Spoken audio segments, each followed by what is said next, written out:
Halo, selamat malam. Mari kita menjauh sejenak dari hiruk-pikuk politik, menjauh dari bermacam polemik. Dengan Pancasila dan konstitusi sebagai referensi, kita berdiskusi untuk perbaikan negeri. Membahas bermacam isu kebangsaan, bukan kepentingan pribadi, kelompok, atau golongan. Visi negarawan menjadi kanalisasi gagasan-gagasan luar biasa untuk memecahkan berbagai persoalan bangsa. Dan apa tema diskusi kita malam hari ini? Berikut rangkumannya untuk Anda.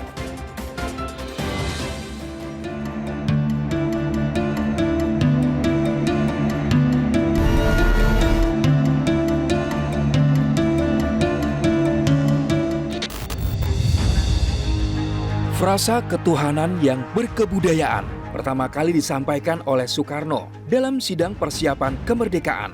Dalam pidato 1 Juni 1945, Soekarno menjelaskan ketuhanan yang berkebudayaan adalah prinsip kelima negara Indonesia.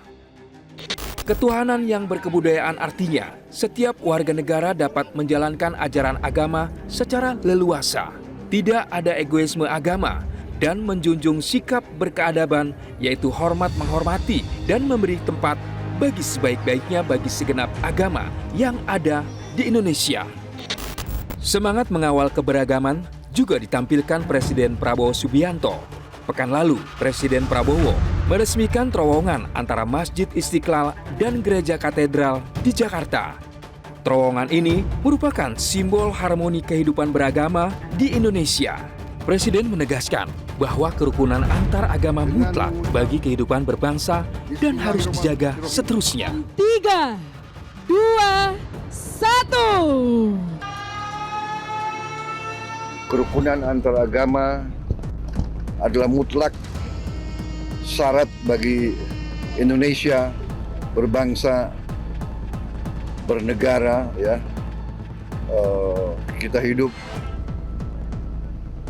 sudah ratusan tahun berdampingan dengan baik, dengan damai, dan ini harus kita jaga untuk seterusnya. Ratusan suku bangsa, kelompok etnis yang berbeda-beda, agama berbeda-beda, tapi seluruh rakyat telah bertahun-tahun membangun bangsa dan negara ini.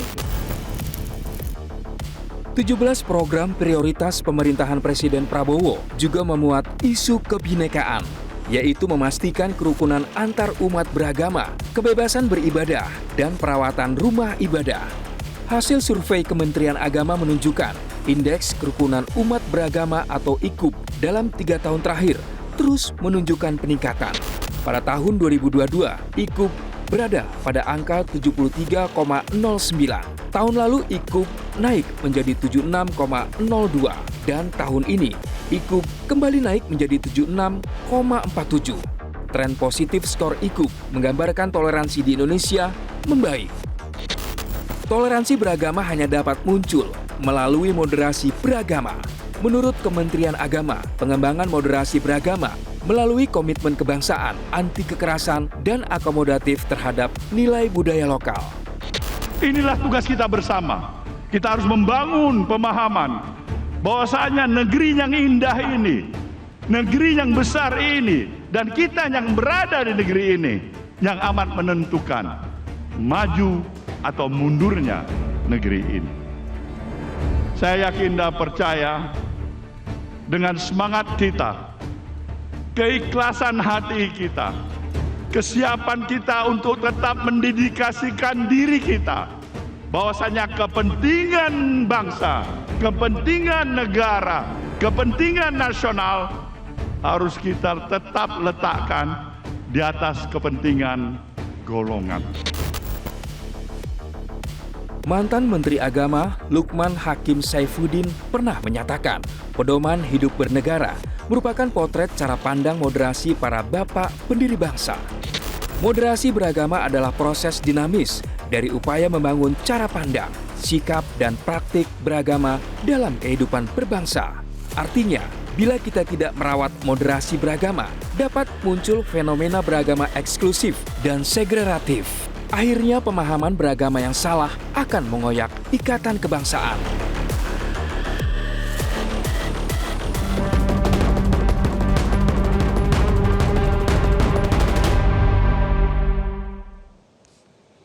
Ya, bicara mengenai moderasi beragama di Indonesia, kita langsung teringat pada sosok Gus Dur. Menurut Gus Dur, pesan semua agama hakikatnya sama, yaitu kemanusiaan. Tidak ada agama yang mengajarkan konflik sosial, kekerasan, atau merusak persaudaraan. Karena itu, menurut Gus Dur, lembaga keagamaan harus memberi pemahaman umatnya tentang cara beragama yang benar. Metro TV melakukan jajak pendapat sederhana melalui media sosial dan hasilnya adalah 59% responden menyatakan pendapat pribadinya adalah yang paling benar atau baik. Dalam upaya membangun karakter manusia Indonesia yang moderat, pemerintah membentuk Sekretariat Bersama Moderasi Beragama untuk menjalankan amanat Perpres penguatan moderasi beragama. Masyarakat adalah entitas yang dinamis sehingga kita semua harus berperan aktif menjaga nilai-nilai sosial dan kultural yang memperkokoh ikatan kita sebagai bangsa. Tantangan moderasi beragama adalah tema diskusi kita pekan ini. Narasumber kita malam hari ini sudah hadir adalah Ketua Umum PGI, Pendeta Jeki Manuputi. Selamat malam Pak Jeki. Terima kasih sudah hadir. Lalu kemudian ada Waketum MUI Kiai Haji Dr. Marsudi Syuhud. Selamat malam. Assalamualaikum. Selamat malam. Waalaikumsalam warahmatullahi wabarakatuh. Dan kemudian ada cendekiawan kebangsaan Sukidi PhD. Selamat malam Pak Sukidi. Assalamualaikum. Baik, kita akan bahas di segmen selanjutnya. Tetaplah bersama kami di Visi Negarawan.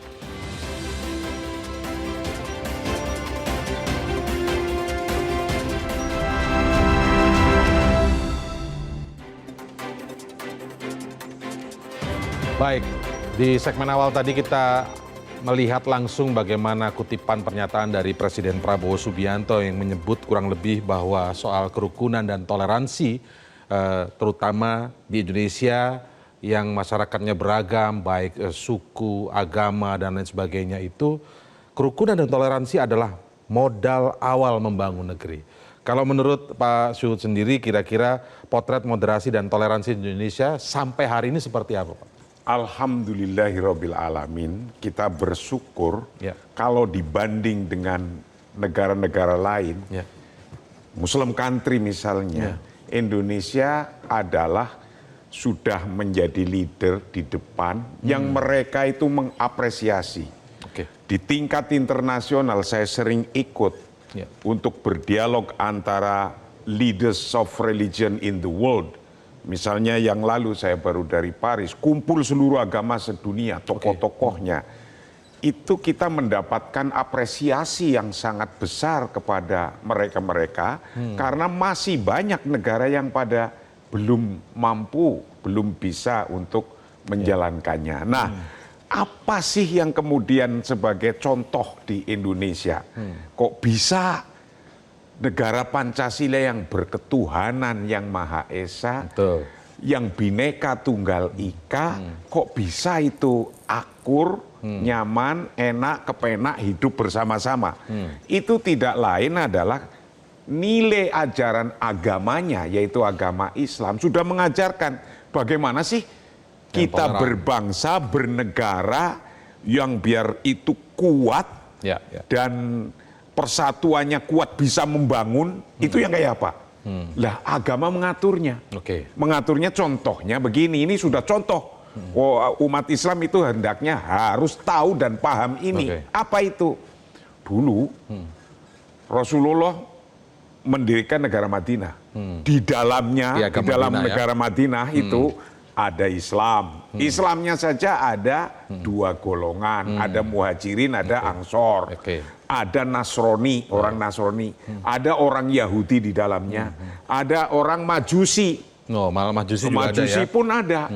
Tapi oleh Rasulullah kemudian dan bersepakat bersama-sama dalam konteks seluruh agama sepakat bersama-sama untuk mendirikan sebuah negara yang negara Madinah sebutannya, negara yang modern. Maka ikatannya adalah waman lahiqo bihim wajahada ma'ahum innahum ummatun wahidah. Barang siapa yang sudah sepakat mendirikan sebuah negara, mau berjuang bersama-sama betapapun agamanya berbeda-beda, keyakinannya berbeda-beda, lahiqo bihim wajahada ma'ahum, mau berjuang untuk menciptakan negara ini menjadi negara yang modern bersama-sama. Sebutannya coba apa? Innahum ummatun wahidah. Mereka yang berjuang bersama-sama ini betapapun berbeda backgroundnya disebut bangsa yang satu. Oke, modalnya ada dan ini modalnya dari modalnya. agama pun sudah dikasih itu. Baik, dan artinya kondisi Indonesia dalam konteks moderasi dan toleransi Indonesia sejauh ini menjadi leader ya, justru Alhamdulillah, sangat moderat dan sangat toleran gitu. Alhamdulillah. Kalau kita melihat dari pendapat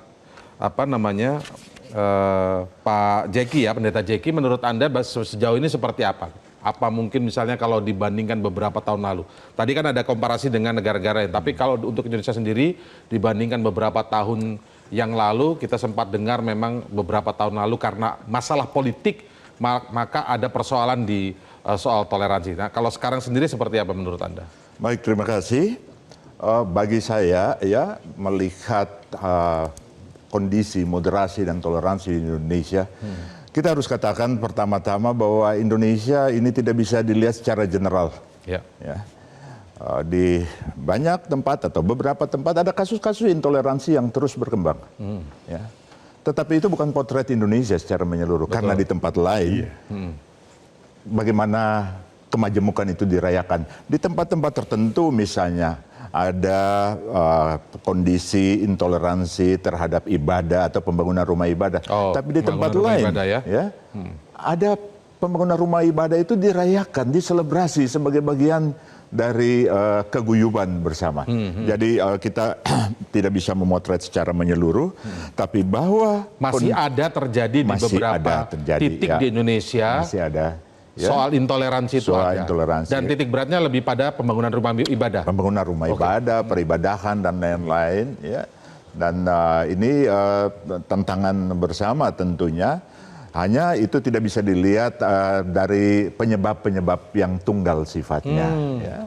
Ada dimensi-dimensi lain. Itu lebih kepada tadi. Memang kalau yang kita bicara khusus di tempat-tempat tertentu yang masih ada yang intoleran begitu ya, itu lebih cenderung kepada masyarakat atau horizontalnya, ataukah misalnya terkait dengan pemerintah? Kalau pemerintah daerah misalnya pemerintah lokal setempat gitu, apakah karena memang kalau bicara rumah ibadah soal kebijakannya yang memang tidak pro pada toleransi tadi? Ya. Saya kira dua-dua, ada vertikal, ada horizontal, ada produk-produk aturan ya. Yang memang mengkondisikan karakter kemudian umat bergerak seperti apa. Toleransi atau tidak, tetapi juga ada kelompok-kelompok yang mengelola relasi-relasi kuasa di sekitar apa yang kita sebut agama. Ya, artinya agama tidak bebas nilai, dia tidak ada di sebuah ruang yang suci. Ketika dia ada di dalam panggilan kemanusiaan, dalam panggilan sosialnya, dia berkelindan dengan relasi-relasi kuasa. Karena itu menjadi sangat penting. Aktor kepemimpinan, leadership untuk mengelola nilai-nilai luhur agama itu sehingga bisa mewajahkan agama sebagai rahmat dan membawa damai dan toleransi. Oke, Pak Sukidi melihatnya seperti apa? Tadi kalau kita lihat, tadi disinggung soal leader. Tapi kita sudah lihat pernyataan Presiden Prabowo Subianto sebagai pemimpin tertinggi kita menyebut bahwa toleransi dan kerukunan adalah modal dalam bangun negeri ini. Selain modal-modal yang lainnya, tapi ini yang memang modal yang paling penting karena memang masyarakat kita kan terdiri dari sangat beragam. Tadi saya singgung agamanya beragam, suku beragam, ras beragam dan lain sebagainya. Dalam konteks masyarakat Indonesia yang majemuk, toleransi adalah fondasi awal untuk membangun masyarakat yang harmonis. Tetapi toleransi saja tidak cukup, karena apa? Karena toleransi adalah satu fondasi yang retak. Kenapa? Karena dia lahir dalam satu struktur masyarakat di Eropa dan juga Amerika, di mana toleransi adalah sekedar ikhtiar untuk menahan diri agar tidak melakukan persekusi terhadap kelompok yang berbeda keyakinan. Karena itu kita harus bergerak jauh dari aspek toleransi. Sekedar toleransi ya? Iya. Bergerak jauh terutama ke arah kesetaraan. Dan itulah fondasi kita yang diamanahkan oleh Bung Karno. Bung Karno memberikan satu penegasan bahwa dalam satu masyarakat yang majemuk, yang kita butuhkan adalah kesetaraan itu sendiri. Kesetaraan dalam pertama dan utama adalah kebebasan berkeyakinan. Kebebasan berkeyakinan itu adalah harus setara. setara di antara seluruh umat beragama, terutama di tempat yang majemuk tadi ya Pak ya? Terutama pada tingkat majemuk itu. Dan lebih penting dari itu adalah kesetaraan dalam memeluk agama dan keyakinannya. Kalau kesetaraan dalam berkeyakinan dijamin konstitusi, maka konsekuensi logis dari kesetaraan itu adalah kebebasan untuk mendirikan rumah ibadah. Kita seringkali menemukan satu fenomena di mana rumah ibadah yang berbeda agama tidak ditemukan di masyarakat yang sangat majemuk. Sehingga ini menjadi problematis. Apa artinya kita memperoleh kebebasan untuk berkeyakinan dan beragama, tapi rumah ibadah dipersulit. Karena itu kesediaan kita untuk berbeda, untuk menganut agama yang berbeda itu harus disertai dengan kelapangan jiwa, kelapangan hati, untuk memberikan kebebasan kepada mereka yang berbeda untuk mendirikan rumah ibadah. Karena apa? Karena keselamatan dalam agama itu tidak ditentukan oleh negara. Tidak pula ditentukan oleh umat agama yang berbeda, tapi ditentukan oleh hubungan kita dengan Tuhan. Karena itu keselamatan itu hal yang sangat personal, hubungan kita dengan Tuhan. Sebagaimana juga agama dan keyakinan itu adalah God-given liberty. Satu kebebasan yang diberikan oleh Tuhan kepada kita. Karena ini kebebasan yang berasal dari Tuhan, maka negara tidak punya otoritas apapun untuk mengatur keyakinan warganya. Pemerintah sipil itu tidak punya jurisdiksi untuk menentukan bahwa agama ini benar dan agama itu salah. Ekspresi keyakinan ini benar dan ekspresi keyakinan itu salah. Itu adalah hak dan keyakinan masing-masing umat beragama. Yang bisa dilakukan oleh pemerintah adalah menciptakan satu iklim yang harmonis, iklim yang toleran, iklim yang setara, dengan memberikan satu kebijakan yang adil dan setara kepada seluruh umat beragama. Pemerintah tidak boleh melakukan preferensi bahwa agama ini harus diberikan privilege sementara mendiskriminasi kelompok agama lain. Karena apa? Karena tugas negara harus adil kepada seluruh warga. Itu tugasnya di situ. Bukan lebih mana condong yang mayoritas atau mana yang minoritas ya. Nanti kita akan ulas lebih lanjut karena bicara tentang kesetaraan, kebebasan, kadang-kadang kalau kita pertanyakan ini pernah misalnya ada satu peristiwa sebuah rumah ibadah ada masalah begitu ya pembangunannya, ada demo dan lain sebagainya. Kurang lebih itu kadang-kadang perjawabannya adalah karena rata-rata mayoritas di situ tidak menginginkan adanya tempat tersebut. Nah ini yang nanti kita coba ulas lebih lanjut ya. Tetaplah bersama kami pemirsa di Visi Negarawan.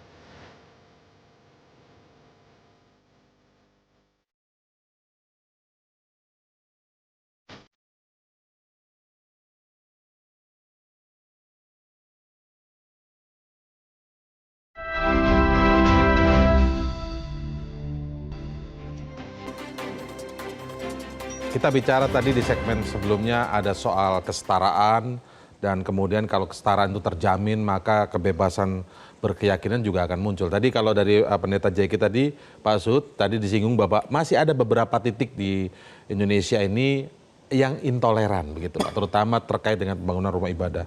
Nah bicara soal Pak Sukidi masalahnya adalah soal kesetaraan harus dijamin oleh pemerintah, maka di situ baru muncullah kebebasan berkeyakinan. Bagaimana Anda melihat soal peran pemerintah sejauh ini dalam konteks kesetaraan itu tadi dan kemudian bisa melahirkan kebebasan berkeyakinan dalam produk undang-undangnya misalnya atau peraturan daerah setempat misalnya Pak? Bahwa kejadian-kejadian di daerah atau di suatu tempat ada persoalan tentang rumah ibadah, itu dialami tidak sekedar di non-muslimnya yang punya persoalan. Di muslimnya pun terjadi persoalan ketika ada di suatu yang muslim menjadi minoritas. Apakah ini kemudian kita harus ratapi dan kita harus atau bahkan kita tidak mau care terhadap ini, kan bukan begitu.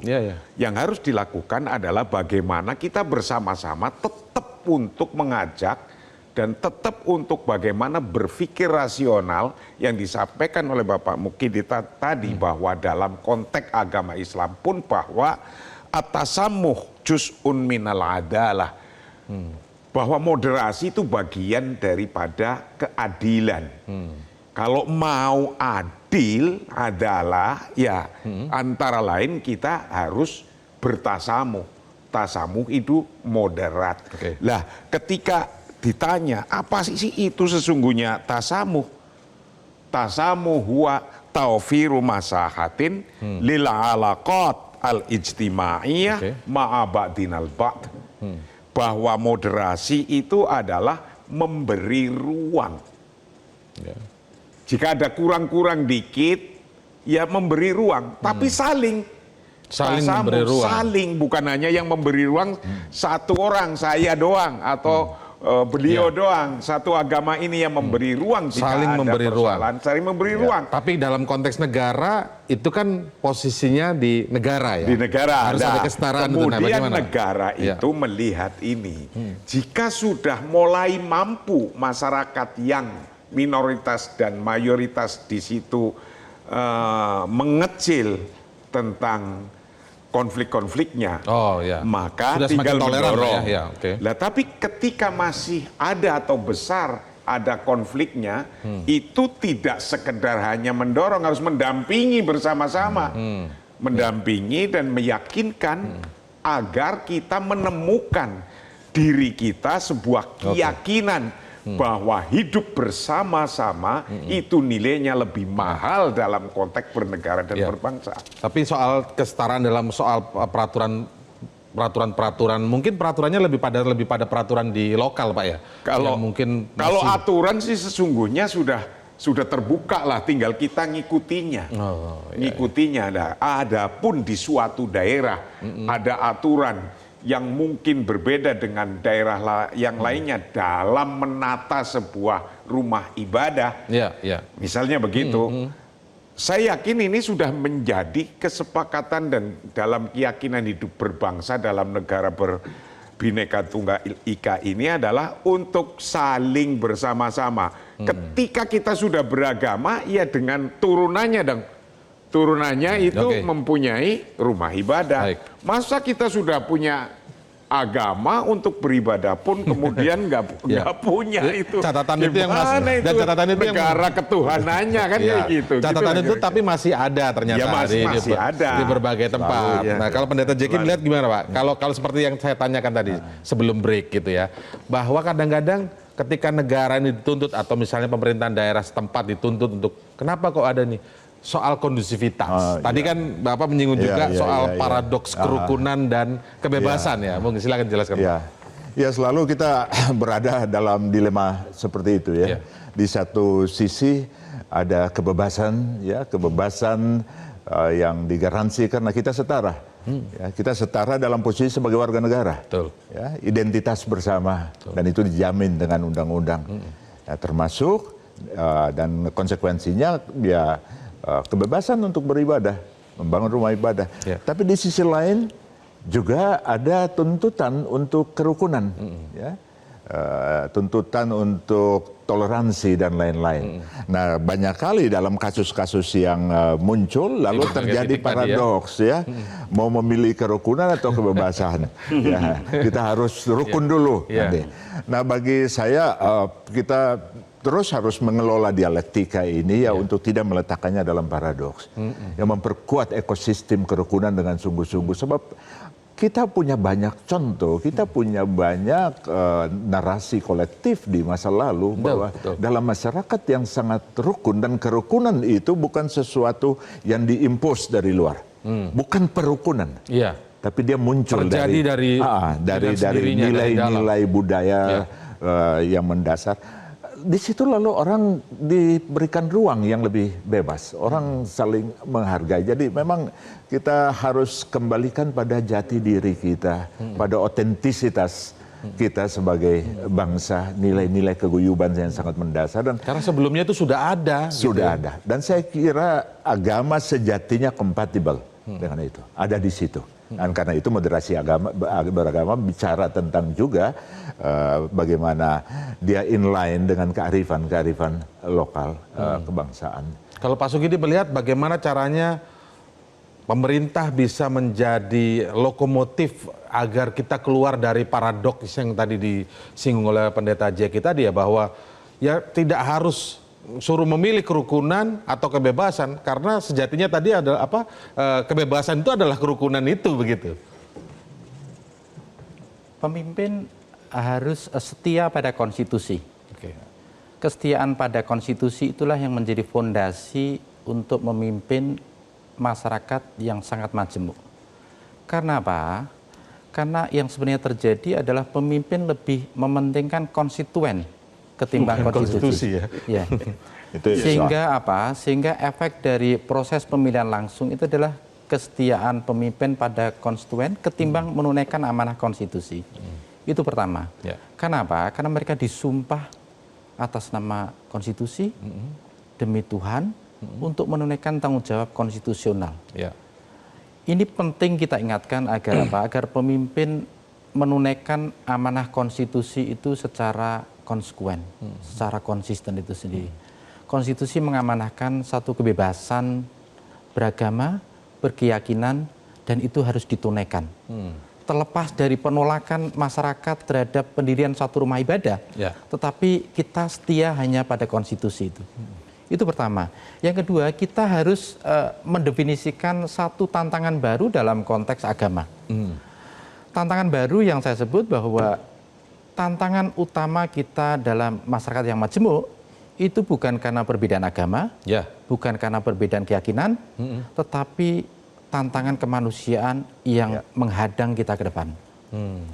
Umat agama itu harus dihadapkan pada tantangan kemanusiaan ini. Terutama apa? Terutama kemiskinan, stunting, korupsi, pengangguran, ketimpangan ekonomi, dan penyimpangan moral yang merajalela di Republik yang konon disebut sebagai negara berketuhanan. Ini tantangan kita ke depan. Karena itu umat beragama itu harus duduk bersama untuk mendefinisikan baru tantangan kita ke depan itu bukan lagi perbedaan keyakinan, tetapi kemiskinan. Dan ini harus diselesaikan secara beragama, secara lintas agama dengan melakukan apa yang saya sebut sebagai solidaritas antar agama dan solidaritas kemanusiaan untuk mengatasi tantangan kita ke depan. Caranya adalah mendefinisikan kembali tentang rumah ibadah.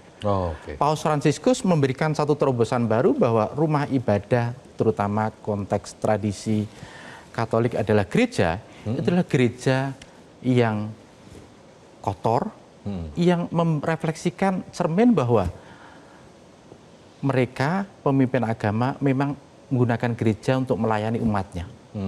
Dan karena itu masjid sekalipun itu harus didefinisikan kembali sebagai satu tempat ibadah, bukan hanya berhubungan kepada Tuhan, tapi juga bukan untuk membantu syariat-syariat yang ini saja ya. Membantu mereka yang hidup dalam kemiskinan, yang hidup dalam stunting.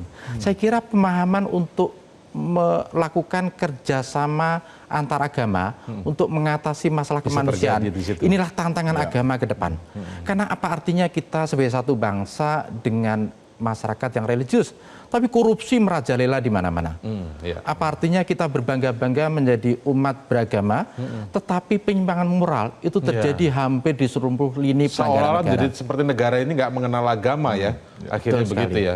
Bagaimana negara-negara yang justru tidak punya agama yang kuat, justru tidak ada korupsinya, berbanding lurus dengan tingkat etika penyelenggara negara yang bersih.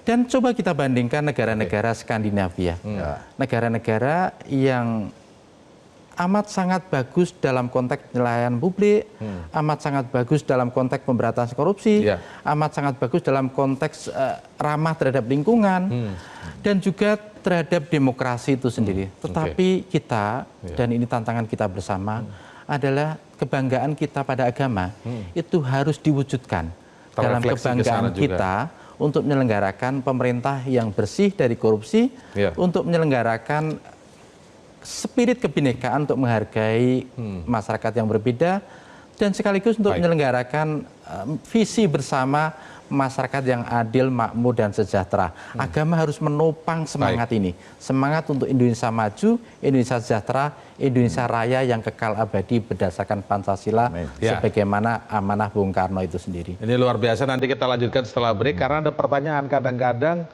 toleransi itu, intoleransi itu terjadi bukan karena persoalan memang horizontalnya, tapi gara-gara ditunggangi masalah politik. Persoalannya malah di situ tadi, karena disinggung soal demokrasi. Kami segera kembali, sahabat.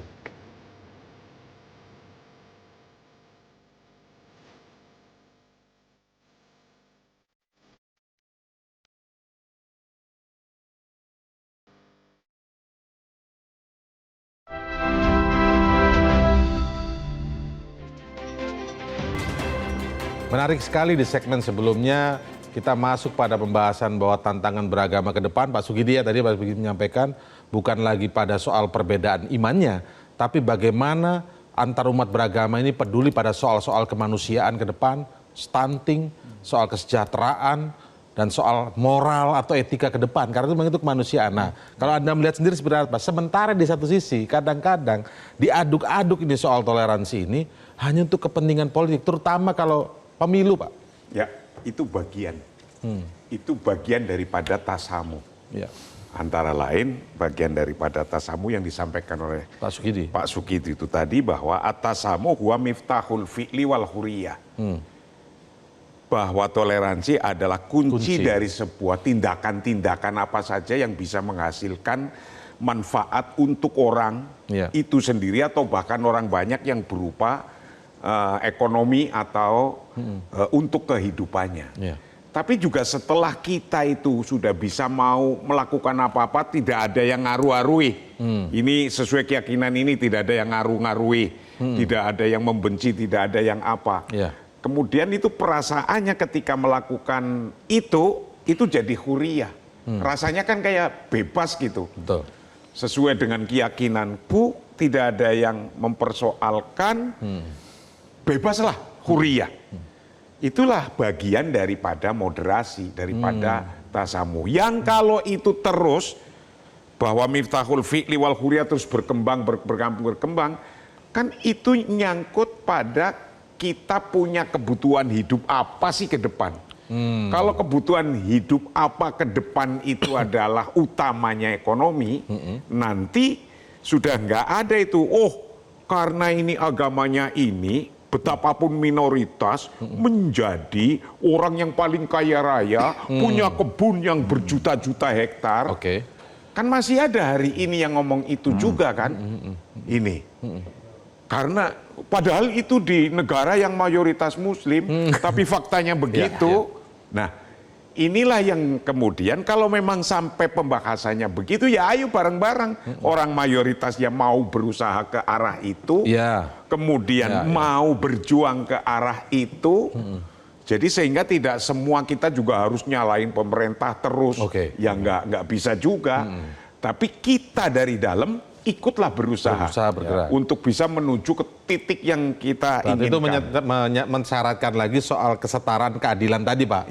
Tidak hanya kesetaraan itu antar agama, tapi memang kesetaraan sosialnya. Antar sosial semua juga sosialnya. Demikian dalam konteks berusaha untuk menuju itu. Kalau hasilnya ternyata tidak setara, hasilnya wong namanya usaha yang mempengaruhi itu banyak hal. Kalau ini sungguh-sungguh akan berbeda dengan orang yang tidak sungguh-sungguh. Tapi memang itu fenomena yang juga seringkali muncul dari letupan-letupan peristiwa atau tragedi-tragedi yang masa lalu misalnya. Akan terus-menerus. Konteksnya ada soal ekonomi di situ kadang-kadang begitu, Pak ya. Kesetaraan sosial yang tidak terjaga, maka merembetnya tiba-tiba ke soal yang kita khawatirkan, ke soal agama gitu jadinya. Persoalan memang terjadi terus-menerus akan begitu. Kewajiban kita dalam konteks ada gap antar ekonomi. Sudah ada gap antar ekonomi, kemudian dibandingkan, kalau agamanya ini jadi orang kaya-kaya. Nah, kan gitu kan? Itu berbahaya, Pak. Ini kayak sudah mulai ada yang semacam ini. Nah, zaman dulu pun malah sampai jadi persoalan zaman dulu. Nah, untuk yang semacam ini, huriyah dalam mencapai kebebasan berekonomi itu juga penting. Huriyah untuk melaksanakan atau kebebasan untuk melaksanakan yang dia inginkan itu juga penting. Maka apa yang harus dididik oleh kita terus-menerus bahwa tasamuh atau moderat itu ya harus selalu digaungkan, selalu dididikkan, karena generasi yang tua yang sudah paham sudah meninggal. Generasi baru anak SMA yang tidak mengetahui, yang bahkan belum paham apa itu moderasi, ini yang harus kita isi terus-menerus. Generasi yang scroll gadget ya, Pak ya? Iya, karenanya disampaikan bahwa afdolun natijah minat tarbiyah huwa at-tasamuh, mendidik orang untuk bisa hidup bersama-sama coexisting each other, minat tarbiyah wa atasamu. Itulah moderasi yang sesungguhnya. Baik, Pendeta Jeki sendiri melihat kalau tadi seringkali ditumpangi kepentingan politik, ditambahkan Pak Marsudi tadi, ya memang ada juga soal kesetaraan sosial, itu kadang-kadang menjadi tanda kutip bahan bakar terjadinya persoalan-persoalan seperti di masa lalu, Pak. Bagaimana Anda sebagai penutup ini pendapatan tentang hal ini? Ya. Saya sepakat dengan apa yang dikatakan oleh Mas Sukidi tadi. Ya. Pertanyaan kita ketika kita mengupayakan toleransi, moderasi, apakah hanya sampai di situ? Betul. Kita harus melangkah lebih jauh ke depan. Kita harus melangkah pada tindakan-tindakan bersama yang pro-existence, yang pro terhadap kehidupan. Kita harus melangkah untuk memanusiakan martabat manusia yang rusak, martabat lingkungan yang hancur. Betul. Karena itu gerakan bersama agama-agama harus menjadi solidaritas kebangsaan, inline dengan solidaritas kebangsaan, solidaritas kemanusiaan. Dan ini panggilan agama-agama untuk menjadi relevan. Menjadi relevan. Menjadi relevan bagi tantangan-tantangan kemanusiaan saat ini. Ya, sebab perjalanan bersama agama-agama akan berputar-putar hanya pada percakapan tentang toleransi, percakapan tentang moderasi, tapi dia tidak relevan pada tantangan-tantangan kemanusiaan yang menghadang kita. Yang jelas-jelas ada depan, tuh yang ada di depan. Korupsi yang merajalela, ketercerabutan manusia dari lingkungannya, kehancuran lingkungan. Persoalan Papua saat ini membutuhkan suara bersama agama-agama untuk melihat bagaimana upaya-upaya damai di Papua. Ya, jadi saya kira kita berdiri pada posisi yang sama dan itu sangat inline dengan cita-cita kebangsaan yang harus disuarakan. Bicara bagaimana toleransi menjadi relevan dengan tantangan ke depan, tantangan tentang kemanusiaan. Tadi Pak Sukidi juga sudah mengawali perbincangan itu. Persoalan sekarang bagaimana pemerintah menjadi leading institution misalnya, Pak. Di situ tadi pernyataan Pak Prabowo sudah kita dengarkan, ini adalah modal. Kita pernah dengar juga ada utusan khusus Presiden bidang toleransi dalam beragama. Nah, bagaimana Anda melihat ini? Apakah sudah cukup kita punya perangkat untuk menuju semua hal tadi yang disampaikan Pak Marsudi maupun Pendeta Jeki? Tugas pemerintah adalah menunaikan janji yang termaktub dalam konstitusi. Betul. Janji terutama memberikan kebebasan berkeyakinan kepada seluruh warga negara Indonesia. Konstitusi tidak mengenal kategori mayoritas dan minoritas. Konstitusi hanya mengajarkan kepada kita untuk memberikan respek yang setara kepada setiap warga, kepada setiap manusia. Itu pertama. Yang kedua terkait dengan tugas pemerintah adalah menjiwai tentang batas-batas antara keyakinan dalam sebagai urusan pribadi dan keyakinan sebagai urusan publik. Karena itu batas-batas ini penting ditegaskan agar pemerintah tahu bahwa mereka tidak punya otoritas untuk mengatur keyakinan warganya. Keyakinan warganya adalah hak sepenuhnya yang diberikan Tuhan kepada setiap warga. Setiap intervensi terhadap keyakinan seorang warga itu masuk kategori persekusi. Dan persekusi, kata Roger Williams, seorang Puritan dari daerah Providence, itu adalah bau busuk di lubang hidung Tuhan. Karena itu kita harus memastikan bahwa setiap intervensi terhadap keyakinan itu adalah pengkhianatan terhadap kebebasan yang diberikan Tuhan, tapi juga kebebasan yang diberikan oleh konstitusi itu. Karena itu tugas pemerintah itu adalah terkait dengan apa yang oleh John Locke sebut sebagai the civil interest of man. Jadi terkait dengan kepentingan masyarakat secara luas yang menyangkut hajat hidup rakyat banyak.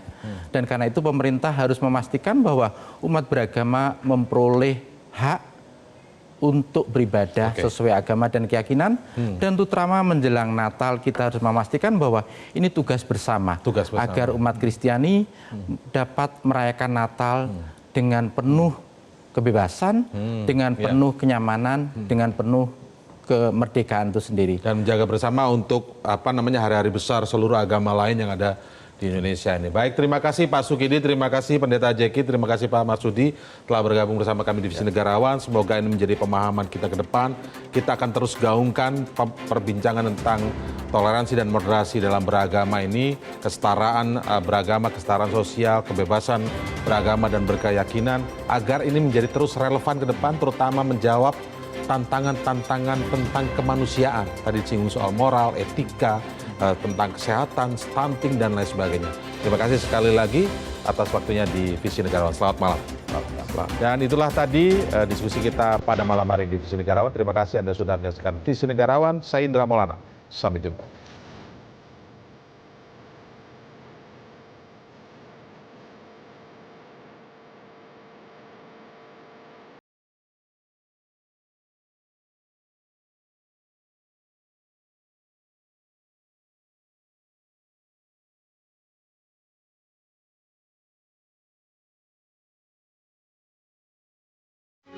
Metro TV. Jelajahi cara baru mendapatkan informasi. Download Metro TV Extend sekarang.